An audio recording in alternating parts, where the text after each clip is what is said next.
El tráfico en parapente es igual que el tráfico en el carro.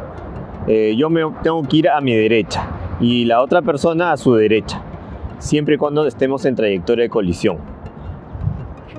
Antes de girar, más aún en zonas dinámicas y que hay muchos parapentes, tengo que ver hacia atrás, a ver qué tengo atrás antes de girar. Porque si yo giro primero, sin ver, me puedo topar con alguien que está muy cerca de mí atrás y nos podríamos estrellar. Entonces giro y veo. Justo ahora tengo un parapente detrás, así que para girar lo que voy a hacer es abrirme y dejarlo pasar. Ahorita no estoy en trayectoria de colisión con nadie, así que puedo mantener mi rumbo. Y el parapente que tengo adelante sí voy a estar en trayectoria de colisión, así que yo me voy a pegar a mi derecha y él se va a pegar hacia su derecha. Y los dos pasamos. Es por eso que pueden haber acá en la costa cientos de parapente y no nos estrellamos, porque seguimos esta norma básica y muy simple de seguir, que es ir hacia la derecha.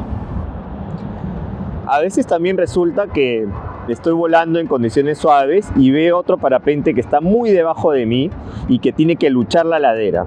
En ese caso yo puedo darle la preferencia, yo abrirme, a pesar de que yo pueda tener la preferencia a la ladera, me puedo abrir y dejarle al parapente que está más abajo prioridad para que pueda pegarse a la ladera y tomar altura. Estas son las normas básicas de tráfico en viento dinámico. En viento térmico se aplican las mismas normas, pero se agrega una más. El primero que entra a una térmica es una corriente de aire ascendente. Una térmica es como un tubo que sube y para aprovecharla se tiene que hacer giros de 360 grados dentro de ella. Entonces la regla más importante de tráfico es el primero que entra a la térmica, no importa la altura que tenga, marca el giro de la térmica.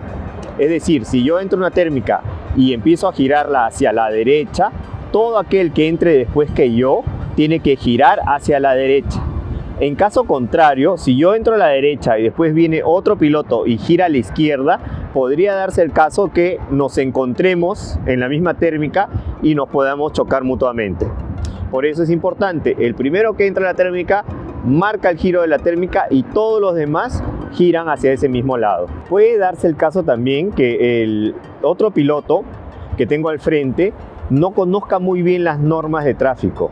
En esa situación puedo hacer señas. Puedo agarrar y hacerle, por ejemplo, que yo voy para allá o que voy para allá. O arrímate. Sí, aún con las señas yo puedo intuir que el otro piloto no sabe o no entiende qué es lo que yo digo porque no veo un ademán de moverse. Entonces lo más recomendable es ver hacia atrás, girar y escapar. No acercarme más a ese piloto. Lo peor que podría pasar es que nos pase lo mismo que nos pasa a veces caminando, que uno quiere ir a la derecha, el otro a la izquierda y terminamos yendo a los mismos lugares y terminamos chocando mientras caminamos. Imagina, si eso pasa caminando, también podría pasar volando, solo que volando te puedes matar. Entonces, si el otro piloto no sigue las normas de tránsito, no me hace caso a las señas que le estoy haciendo, entonces no me acerco más, giro, veo hacia atrás que esté despejado y giro el parapente y me voy, escapo. Otra circunstancia que se puede dar es que a veces, con poco viento, me toca, por tráfico, por norma, el uso de la ladera para poder subir. Y la otra persona, también por egoísmo o porque no quiere irse abajo, no hace caso al tráfico y se queda en la ladera.